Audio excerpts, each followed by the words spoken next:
बिहार के विद्यालयों में एक सप्ताह नहीं होगी पढ़ाई।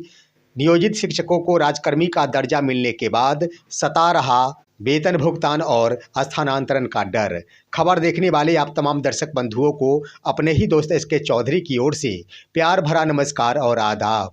दोस्तों, बड़ी खबर आप सभी के लिए कि बिहार के सभी विद्यालयों में एक सप्ताह पढ़ाई बिल्कुल ही नहीं होगी। इसके लिए एक पत्र जारी किया गया है। साथ ही साथ तमाम सक्षमता उत्तीर्ण शिक्षकों के लिए विशिष्ट शिक्षक बनाते हुए राजकर्मी का दर्जा प्रदान हेतु विशिष्ट शिक्षक संशोधित नियमावली भी जारी कर दिया गया है और आज तो इससे संबंधित गजट भी जारी कर दिया गया है।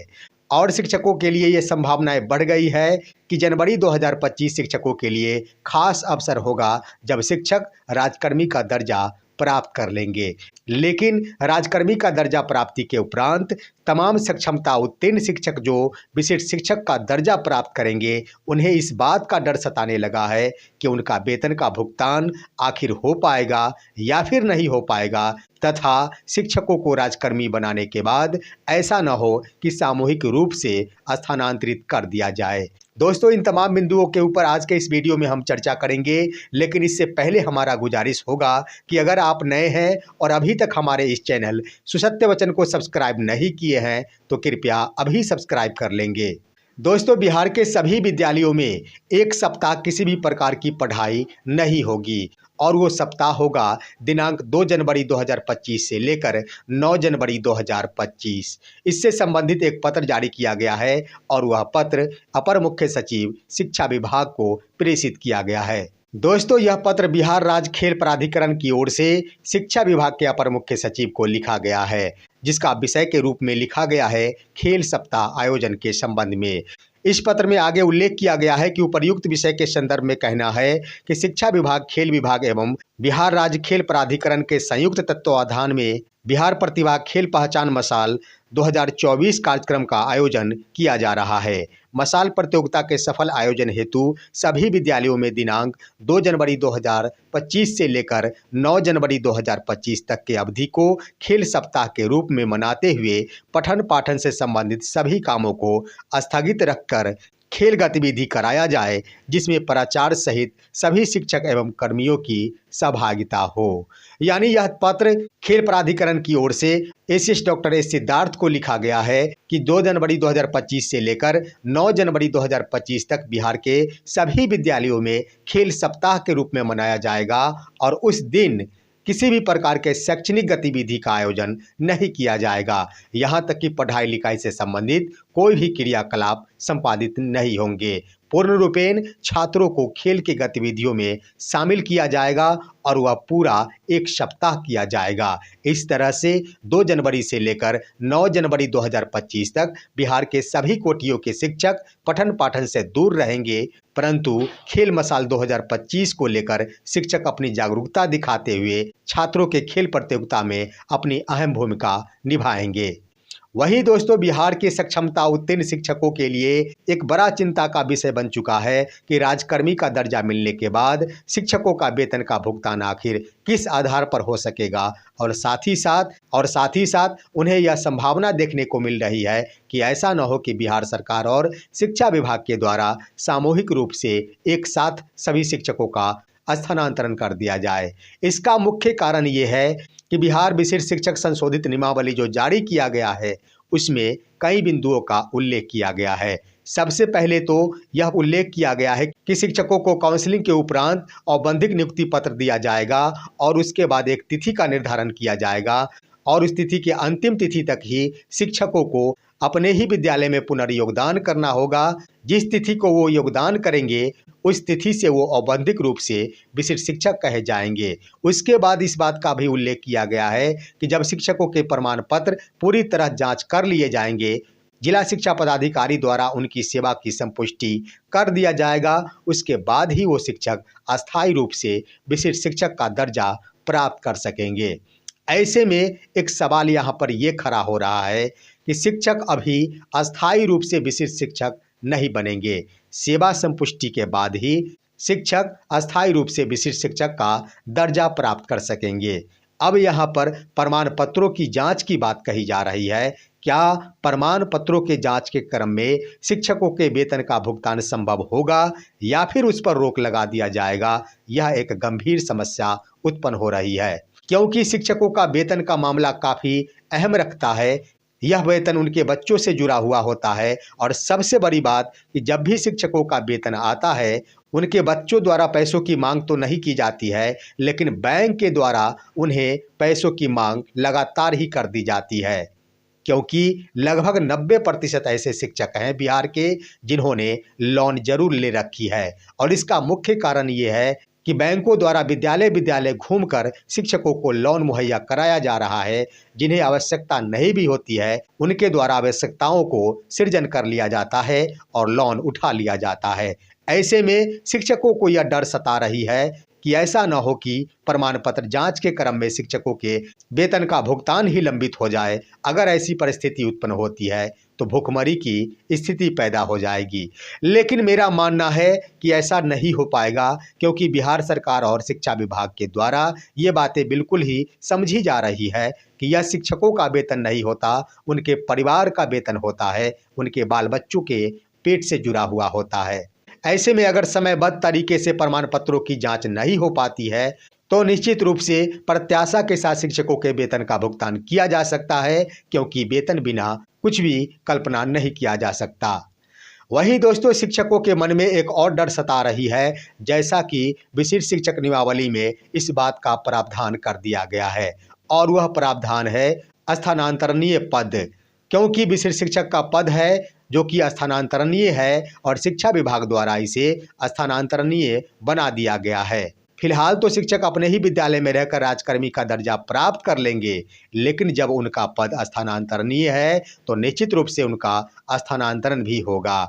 और ऐसे में नियमावली में इस बात का उल्लेख भी कर दिया गया है कि पहला स्थानांतरण राज्य स्तर से किया जाएगा, मुख्यालय स्तर से किया जाएगा। और ऐसा न हो कि जब शिक्षकों की सेवा संपुष्ट हो जाए उस वक्त सामूहिक रूप से तमाम विशिष्ट शिक्षकों को स्थानांतरित कर दिया जाए और सुदूर वाले जिलों में भेज दिया जाए। अगर ऐसा होता है तो शिक्षक जिस चीज़ के लिए भाग रहे थे वही एक बार देखने को मिल जाएगा, क्योंकि शिक्षकों की बड़ी मांग यही थी कि हमें अपने मूल विद्यालय में रखते हुए ही राजकर्मी का दर्जा प्रदान किया जाए और विशिष्ट शिक्षक का दर्जा दिया जाए। प्रशासनिक दृष्टिकोण से स्थानांतरण तो दूसरी बात होती है, जो कि विशिष्ट शिक्षक नियमावली में प्रावधानित कर दिया गया है, लेकिन प्रथम स्थानांतरण राज्य मुख्यालय के स्तर से किया जाएगा। यह एक बड़ा चिंता उत्पन्न करता है। लेकिन इसका निदान क्या होता है? आखिर शिक्षकों के मन से डर कैसे समाप्त हो पाएंगे? इसके लिए एसीएस डॉक्टर एस सिद्धार्थ को अवश्य ही संज्ञान लेना चाहिए, और इसका निदान इस रूप में संभव है कि अगर शिक्षकों के ट्रांसफर हेतु नई स्थानांतरण नीति का निर्माण कर लिया जाता है, शिक्षकों के सामने इसे जारी कर दिया जाता है, तभी स्पष्ट हो सकेगा कि आखिर शिक्षकों के स्थानांतरण हेतु शिक्षकों से विकल्पों की मांग की जाएगी, ऐच्छिक स्थानांतरण की सुविधा दी जाएगी, या फिर सामूहिक रूप से तमाम विशिष्ट शिक्षकों को एक साथ स्थानांतरित कर दिया जाएगा। इसकी स्पष्टता सिर्फ ब सिर्फ नए स्थानांतरण नीति लागू होने से ही स्पष्ट हो सकती है, क्योंकि स्थानांतरण नीति अगर जारी कर दिया जाता है तो शिक्षक आश्वस्त हो लेंगे कि आखिर उनके लिए स्थानांतरण का जो प्रावधान किया गया है उसके तहत उन्हें राहत भी मिल सकती है। ऐसी बात नहीं है कि सामूहिक रूप से स्थानांतरित कर दिया जाएगा। उधर दोस्तों, स्थानांतरण नीति की इसलिए भी आवश्यकता है कि जहां एक तरफ अभी विशेष आवश्यकता के कारण शिक्षकों का स्थानांतरण हो रहा है, अभी तक स्थानांतरण नीति लागू नहीं किया गया है, वह जारी नहीं किया गया है। वास्तव में स्थानांतरण से पहले स्थानांतरण नीति जारी होना चाहिए था, ताकि उसके आधार पर ही शिक्षकों का स्थानांतरण संभव हो सके। क्योंकि स्थानांतरण के लिए शिक्षा विभाग की ओर से कार्य को अंतिम रूप दिया जा रहा है, बड़े ही जोरों शोर से इस पर कार्य किया जा रहा है। जैसा कि आप सभी को मालूम होगा कि कई शिक्षकों के मोबाइल पर इससे संबंधित संदेश भी प्राप्त हो रहे हैं कि उनके द्वारा किया गया आवेदन पर कार्य किया जा रहा है।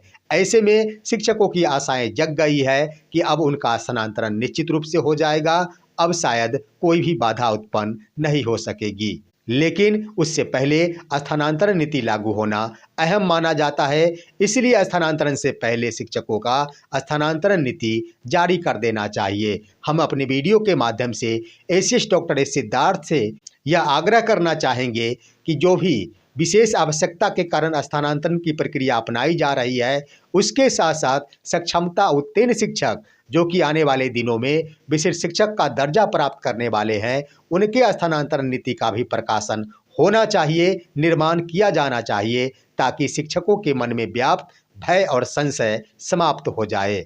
या फिर इसके लिए भी आश्वस्त हो ले शिक्षक कि हमें एक बार फिर से सामूहिक स्थानांतरण के लिए तैयार रहना होगा।